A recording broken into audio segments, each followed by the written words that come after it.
Welcome to the Democratic Voice, your community action program dedicated to bringing you the issues that impact America and concern Colorado. Brought to you every week at this time by the El Paso County Democratic Party, your voice in the future of Colorado Springs. Good evening and welcome to the Democratic Voice. I'm Les Thompson, your host for tonight's show. Tonight we'll be showing footage that was shot this past Sunday over at Phantom Canyon, where the T, Together for Effective Alternatives, held their get-together to collect signatures and talk to possible candidates for the county commissioner seats that are being recalled. T is collecting the signatures on the recall effort for Commissioner Huffman and Commissioner Brown. They're about where they need to be, but they need more. They need more signatures. We know that there's a certain amount required to recall the commissioners, and they need to be above and beyond that as much as they can, because the county will certify and possibly disqualify some of those signatures because people weren't registered to vote or they didn't live in the district and things like that. If you'd like to find out how you can get involved and help over the next couple weeks finishing up this effort, you can call T. Their phone number will be coming up during the show. Or you can find information on their website, www.recallcommissioners.com. On their website, they post daily where they'll be set up to collect signatures. So if you haven't already signed, or if you know somebody that lives in one of those districts, encourage them to go out. You know, commissioners need to be accountable, and they need to listen to what the people say.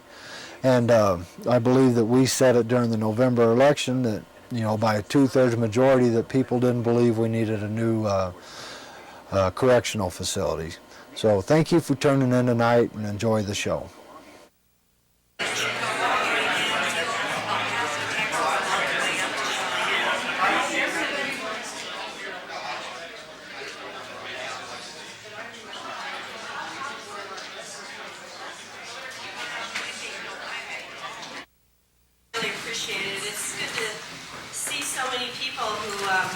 Are like-minded with us we want to get this done. A couple things. One is, first of all, just thank you. Thank you to everybody here who has done so much in the way of helping the Tea Party do as much as we've been able to accomplish. The second thing is we have about 12 days left. And my words today are about signatures. We need help. We want to be sure that we get over the top and we are successful. Everybody here, hopefully, want to give you a challenge that if you have already done some petitions, wonderful. But please take at least one more with you today and get 10 more signatures. Everybody here, we have plenty of petitions back here ready to go. If you have petitions that have already been filled out, please return them to our office as soon as possible so that we can get a good sense of where our counts are. I am I don't know, I guess I just didn't expect us to be such a nail biter. It really has come right down to the last 2 weeks. So we're looking today to really rally the troops and to every one of you, and it's not just you, it's your circle of friends too, to hear and call and encourage everybody you know to help us get over this last hump here. It's only 2 weeks left, you know. We've been at this for almost 3 months, believe it or not. I had brown hair when we started.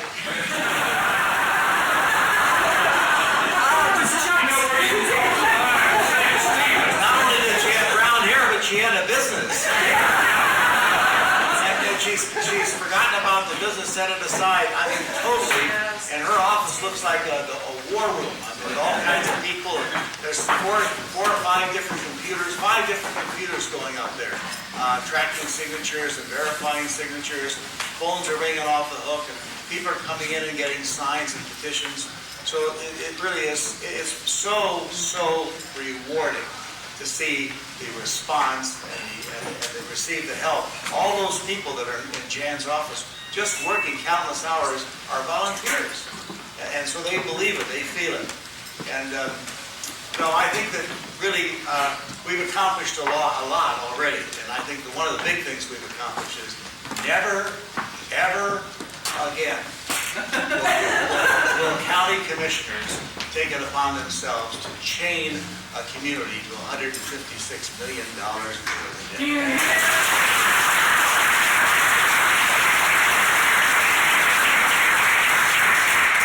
And I think when people are building public buildings next to another public building, that they have a responsibility and obligation to the public. They forget sometimes who owns the property. 85% of the people that the county serves are citizens of Colorado Springs. I mean, a lot of people think about the county, they think about way out in the hinterland. I mean, the city of Colorado Springs is expanded, it's huge. There's 85% of us who live in the county also live in the city. So it has dire effects. Also, the things that they're supposedly going to take away from us, the goods and services, the transportation, to those who need it the most, that's the ones that are going to suffer the most because of taking the transportation, taking the parks, taking the roads, taking all these things in order to satisfy these bonds that none of us agreed to. Not one of us agreed to. It's one thing if we agreed that we need these things, and we're prepared to sign on the bonds, but here this was all done. I mean, it just goes on and on and on. The more you open up the can, the greater the stink becomes. I mean, just like hiding a report from the United States Department of Justice that says we don't need a jail, and they put it underneath the mattress. And then the sheriff says, well, if I had it over again, I'd do the same thing. So, I mean, this is what we're trying to get away from. We want to be more included. All of us do. These decisions have far-reaching effects. They'll affect not only us but our children. And so we have an obligation. We have an obligation to keep Colorado Springs a beautiful city. If we're going to spend $40 million on the courthouse, man, when I walk past that thing, I want to be proud. I want to be proud of the court. I want to be proud of the architecture and what we've done. I don't want it to hide view corridors. I mean, the reason why so many of us are here is because of these gorgeous mountains. We don't want to hide that. We don't want to keep that from our kids. That plaza is between the courthouse and the jail, that won numerous awards because of the beauty and where it was situated. And it's public space. And so the public has a right to know what's going on. And we're just delighted to have all of you here. And as Jan said, we can't thank you enough. Again and again, we say thank to you for being here today and for all the effort that all of you have made. We're so blessed to have all these concerned people who are really concerned about the welfare and the future of our community. I'm still on signatures. I want to mention one more thing about signatures. I believe with my heart that the signatures are out there waiting for us to go get them. From the response we had over 100 phone calls yesterday in the office because of the article in the paper that stated that we needed more signatures. I believe they're there for the taking, and we just need the help of everybody here to go get them. And if we do that, then we will be successful. So, I'm going to sit down one more time before I'm done. All right, good. That's great. No,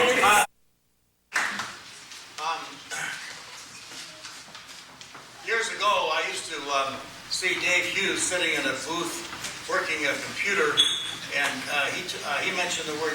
He knew more. I mean, I didn't know what a computer was until I ran into him. But anyway, Dave is having trouble making up his mind whether he should or he shouldn't. But anyway, Dave's got a few words he's going to here. Yeah, I would run it as an unreconstructed Democrat, top to bottom, and don't make any mistake about that. All my military career, I am a Navy. Grew up in this town before the Air Force out of the Army before Camp Carson was thought of. Then I went off to West Point, fought the Korean War, Vietnam War, worked at the very top, retired. I didn't like what the city was doing when they used urban renewal and destroyed down here the things I grew up with. And then they were going to go out and tear down the west side. And I said, to hell with that. You know, I may even be a retired colonel, but I damn well know more about small business than you do. So consequently, I went out there. And some of you know I revitalized Colorado City. I led that thing using all these terrible democratic tools of SBA guarantee loans, block grant money, you know, and really got the thing put together. Okay, so that worked. But I have seen all this time that power corrupts and absolute power corrupts absolutely. And that's what's wrong with the county. It is the home of all Republicans. In fact, the county government is the Republican Party. I can't stand it. Now, why should there be a Democrat on there? And it's run behind the scenes. Now, some of you new guys, ladies coming to town, you came to town and you looked this scene over and you saw that there isn't a two-party system really here. Democrats are weak. Goes all the way back to the Cripple Creek during the Sand Creek Massacre, not Sand Creek Massacre, but the Ludlow Massacre. You know, in fact, there were Democrats shot dead in Cripple Creek by Republicans from downtown at the Coupon Clippers. I know my history. I really do. The point is, though, a lot of people come to this town and they register as Republican when they look over the scene and tell me, oh, we can reform the Republican Party from inside. It has utterly failed. And therefore, this county gets the government it deserves because a one-party county commissioners and a one-party county permits the traditional corruption which happened. Same thing happens up in Massachusetts. It's called Democrats. You want a healthy one. But a lot of people come to town, and as a consequence, there's not a two-party system. The last Democrat was about 30 years ago up there. And I go back long enough to know when the corruption started, when they hadn't gone to bid with that supposedly Republican thing, privatizing, in which, in fact, they hadn't gone to bid for 14 years for its computer services. And it was my computer bulletin board that blew the whistle on that. Because you bet, I was running the bulletin board that became world famous called Rogers Bar, because Rogers Bar was the place on the west side, the Democratic politics was taught union politics on the west side of Colorado Springs. The only reason I would consider this, and I have to think really hard, I'm still in business, I'm 74, but I got more piss and vinegar than 9/10 of the people of 74 in this town, and you can see it now. But I was so angry. And then Chuck Brown goes all the way back till he pulled this on the city council. He was the urban renewal representative from the city council to the urban renewal board. We asked the city council for a light out in Old Colorado City, pedestrian activated light at Bancroft Park. And the council voted, split vote, 6-3. They voted for the light.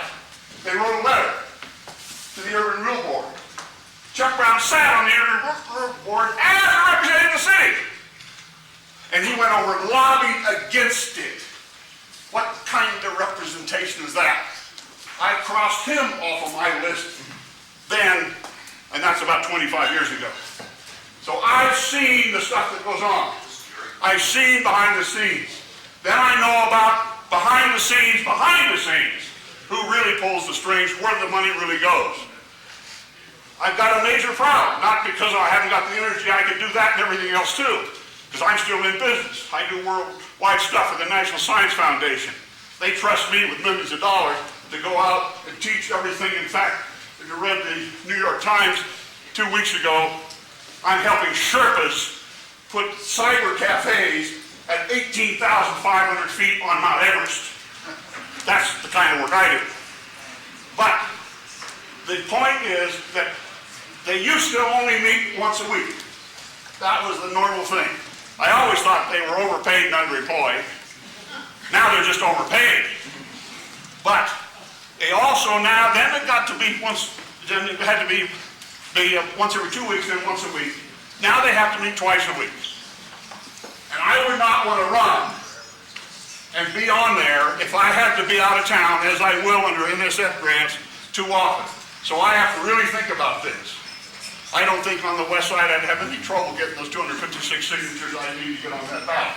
I don't think I'd have any trouble with the Democratic Party because it's hard to find prominent people that are quite capable. And there's some wonderful Republicans in this town. If you just change your registration, a Democrat, we have a two-party system. And then it would be funny. So I'm just up here to say, if I go, you're gonna have the biggest circus or as Marguerite said, opera in this town right up to the election. Thank you.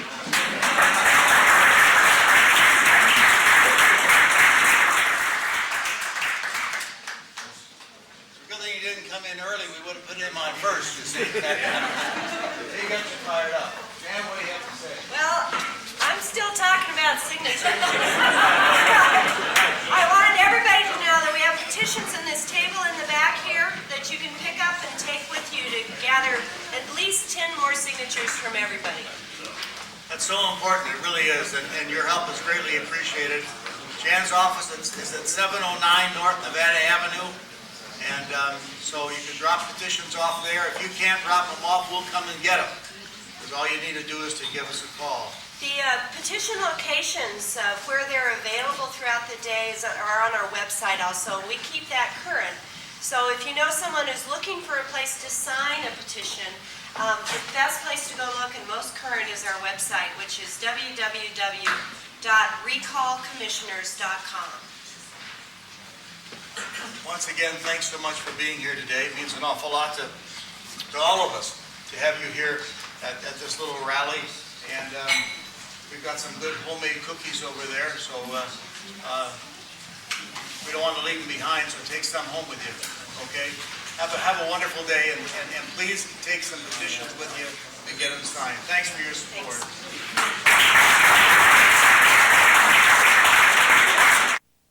I'm Dave Hughes,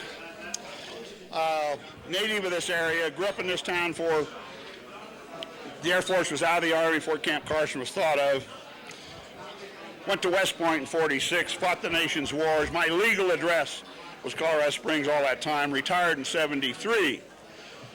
And I registered as a Democrat upon retirement. I was an independent all my military career. I thought that was proper.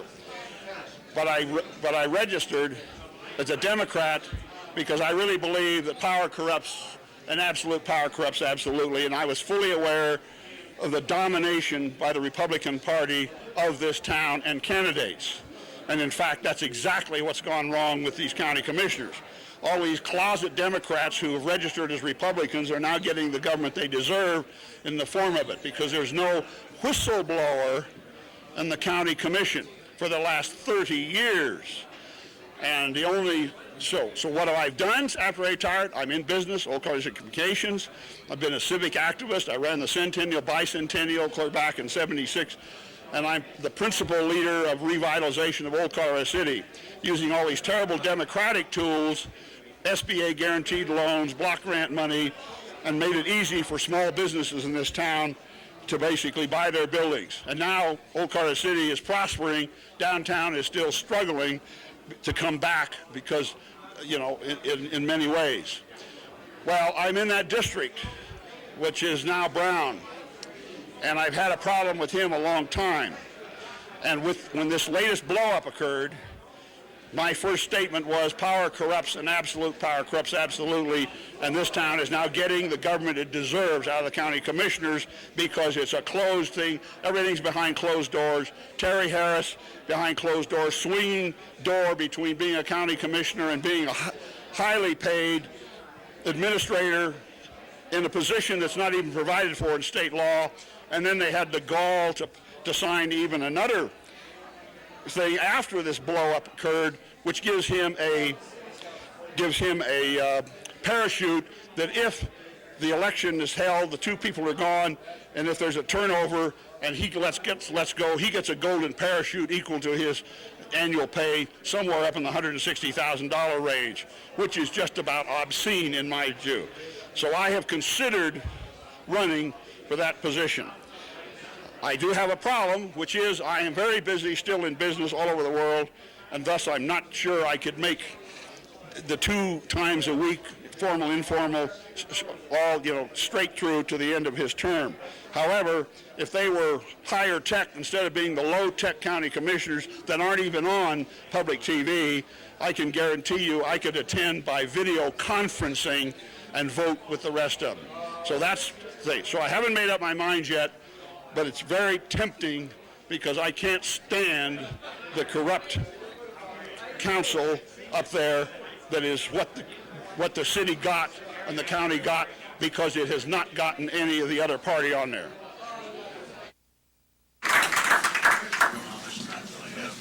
I don't know how much time I have, but I could sure talk for a long time about the problems that we're having in the county commissioners. But before I begin that, you know, I remember years ago I went to a photography show in Denver, and I thought I was only going to stay there for a few minutes, but I wound up spending almost the entire afternoon. And the photographer's name was Lusher, and he was a sports photographer, but he decided that he was going to do a book about African American women, this matriarchal society that really he really wanted to do a study of photography about these women. And so at first being a white man, he wasn't accepted immediately, but after a short while he was accepted, and that book received international acclaim. I saw those photographs, the original photographs, hanging in the Museum of Art in Denver, and I was moved to tears as I read the stories of some of these women. One in particular I'll never forget, and it's the story of Shirley Chisholm. Shirley Chisholm was the first black congresswoman ever to be elected to the United States of America, and she had a very, very tough life. And she wasn't blessed with the opportunities that many of us have been blessed with. But despite this tremendous hardship that she had endured all of her life, she persevered, and she became a congresswoman, and she did one fine job. And when they asked her why she decided to do that, she said, you know, in this country, we pay for the space in which we live by the time we give. So she was dedicating time. And so all of you, I feel like I'm preaching to the choir standing up here about dedicating time, because you are committed, and we have politicians in this room here who are serving this wonderful city of ours for a pittance. I mean, imagine being the mayor or being a council member for a salary of $6,000 a year, and the time it takes, and the grief and the aggravation, and all what they have to listen to in a city council meeting. It goes on and on for hours. Chuck, tell them what you want. Pardon me? You're getting into politics here. I'm getting into politics. Okay, well, I'm going to talk about politics. I'm talking about the county government. I'm talking about the recall. Tell them about the recall. I'm talking about the recall. That's what I'm here about. And we have 13 days to get enough signatures. 10 days to get enough signatures before for the most part, we have the signatures we need for Brown and for Huffman. However, we need more than what's required. 9,000 for Huffman, 11,000 for Brown. We need more because some of them will be rejected for a variety of reasons. They're not registered voters, or they didn't fill out the form right, or whatever. So we need more than what's required, and we only have these few short days to get those signatures. Now we have some signatures here in the back. Marguerite's got some. I mean, we got some forms. I have some. I mean, there's people all over the place that have them. Frank, Jim, they all have them. I have, so there's plenty of people. If you haven't signed, you have the opportunity to do so. And we really need you to help us get those signed. If you could take, each one of you could take a couple of sheets and call upon your friends and neighbors and ask them to help us out. That would put us over the top, and so yes. But you have to be in the district. You have to live in the district, so you have to be in Hoffman's district, or you have to be in Brown's district. Hoffman's district is kind of erratic, but for the most part, it's out east, way out east, and Brown's district is everything from the Air Force Academy south, west on Nevada Avenue. So if you're west of Nevada Avenue, you're in Brown's district. You know, there's people out there. There are people at the Safeway stores and Albertsons and so forth, and they're out there getting petitions signed. I would be happy to answer any questions that you have regarding this recall, if you'd like. East of Academy. He's the east of Academy, and also it goes up Austin Bluffs and then out by Powers, but that's where Hoffman is. We have signs up all over the place, and so if you have any questions, you can catch me later or talk to the people who are here. Thank you so much. Thank you, sir. Thank you all the work you're doing. If you read the local scandal sheet last Saturday, they had a piece in. The Republicans are blaming us as Democrats for doing this. We, as the Democratic Party, took no stance on this until they ticked me off right now. So I want one of those sheets, and I know how to get signatures on them, because we will not put up with that. They're just the Republicans trying to blame the Democratic Party when it's the people that are upset with county commissioners because they didn't listen when they voted. So I would say if they don't listen, then recall them. So I'm ready to go walk the streets now and get something done. They take me out. There you go. Amen. Let's get it on, bro. Okay. Fire. I think the most heartwarming thing about the recall election has been the number of people who have come forth and volunteered, the willingness of the public to sign the petitions, and the disappointment of those who are in the wrong district and can't sign. So there's a tremendous groundswell support for the recall petition, and that's largely as a result, I think, of the arrogance of the commissioners, the refusal to listen to the voters when they vote 2-1 against the jail. You know, the voters are oftentimes accused of being apathetic and not being interested in what's going on and not voting. And here's an example when they did come out by the throngs and voted 2-1 in opposition, and despite that opposition, the county commissioners go ahead and decide to build a jail, and in addition to that, build a courthouse, and chain all of us and our children to $156 million worth of debt. And to pay that debt, we're going to have to take away goods and services, roads, bridges, parks, health department, the equestrian center, transportation to the outlying areas, and the El Paso County Fair. I mean, arbitrarily those things are taken away because someone says we need a jail. The United States Department of Justice says we don't need a jail, and the sheriff knowingly and willingly and hid the report. And then when he was questioned about it, he acknowledged that he read the report, that he had the report well before we ever went to the vote, and decided to hide it. And when asked if he would do it again, he said yes. So it's that type of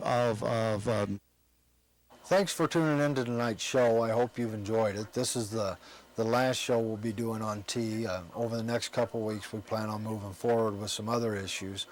We're hoping to have health care for all of Colorado in over the next couple weeks to talk about the state of our health care and what we as citizens can do to change that. Also, we'll be showing a little bit of footage from the county assembly over the next couple weeks. We elected new officers. We'll be bringing them on the show to talk to the new officers. And just if you know of a interest group, something that's good for our community that would like to be on the show, encourage them to call us at the party headquarters, 719-473-8713.